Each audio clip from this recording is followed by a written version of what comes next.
Alright, good evening Davao City. Update tayo dito ha sa ating ganap sa ating syudad. So ito yung first day of the year 2026 na OWAN experience, no. So anong oras na ba? It's 7 PM. No, 6:50.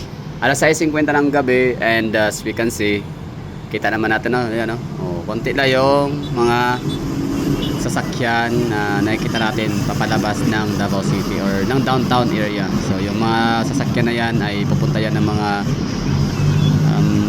saan ba sila pwede pupunta, no? Matina, pwede. Ikolan, no? Pwede uwi sa mga subdivision like Doña Luisa.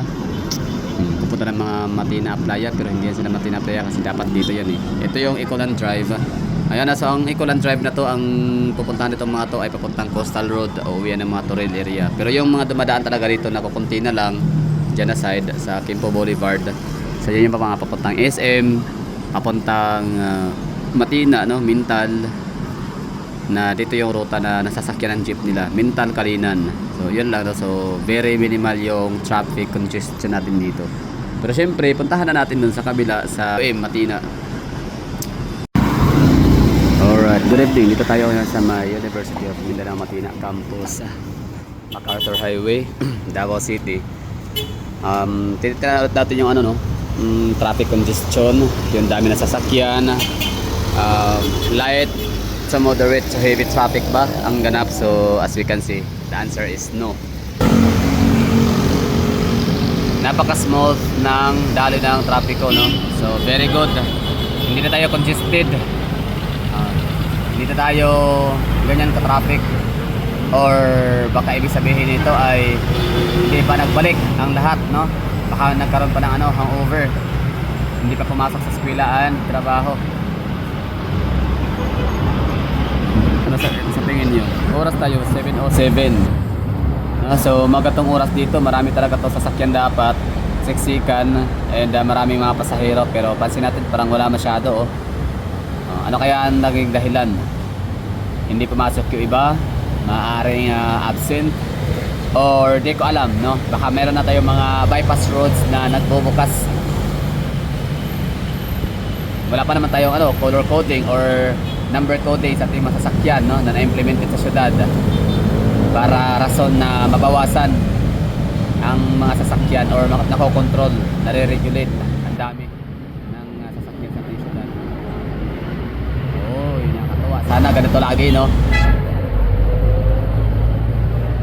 So napakaayos ng syudad kapag walang masyadong traffic. Tapos wala kang makikita mga pasahero na nagkukumpulan, nag-uunahan sa daan. Itong spot na to dito, yan, sa may crosswalk, yan. Maraming tao dapat dyan na ganitong oras. So, iba na natin ang sasakyan, tatawid, pero wala tayong masyadong nakikita ngayon. So what is the meaning of this? Is it a good sign? Magandang pangitain ba to sa pagsalubong ng taon ng 2026? So try natin bukas, Martes ulit, no? Baka talaga bukas na magpo-full blast yung natin, traffic incidents sa Davao City.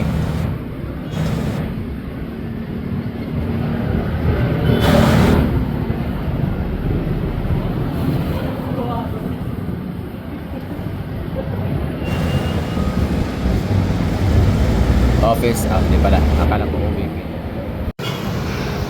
Sa intersection na to, medyo madaming sasakyan. Normal lang ho yan kasi meron traffic light. Intersection kasi yan sa may GA Torres corner, Iniloso Bridge or Matina Carabahan.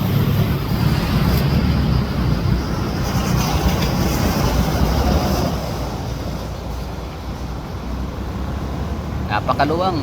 Nice one. Napaka-spacious ng daan. Very good.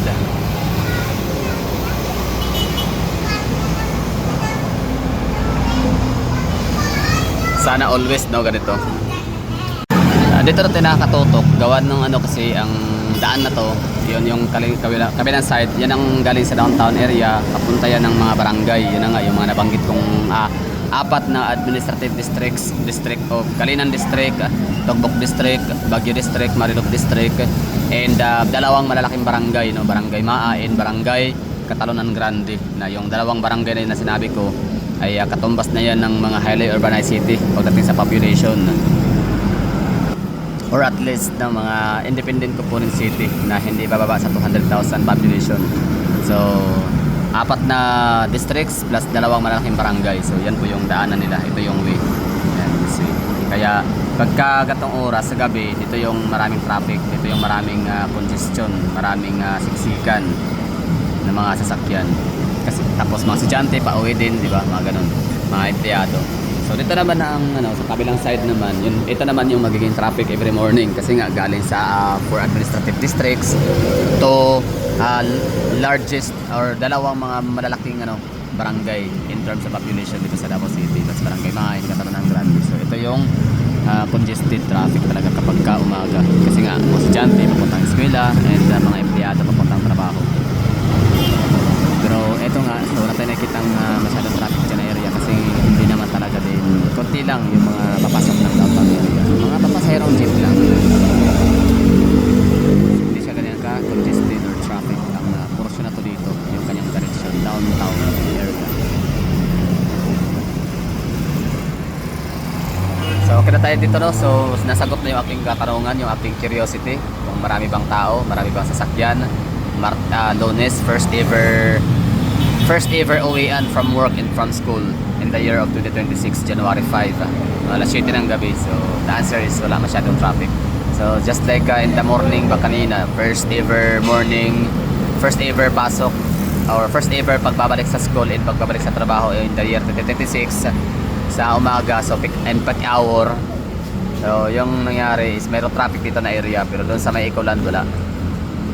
So ngayon din naman sa Ecoland area, wala kang makikitang din doon, congestion, no. Normal meron lang traffic county sa tawag ito, intersection sa Ecoland Drive, Timpo Boulevard and Maya Street papuntang Ecoland terminal, bus terminal. So wala kang masyadong makikitang mga congestion pero meron tayo normally nakikitang mga sasakyan dahil nga sa traffic light in the intersection.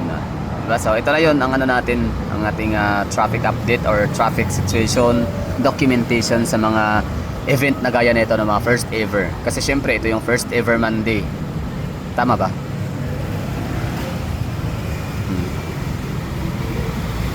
5 4 3 so, yun na nga, first ever Monday of the year 2026. So pinakaunang pasok, balik sa eskwela and balik sa trabaho.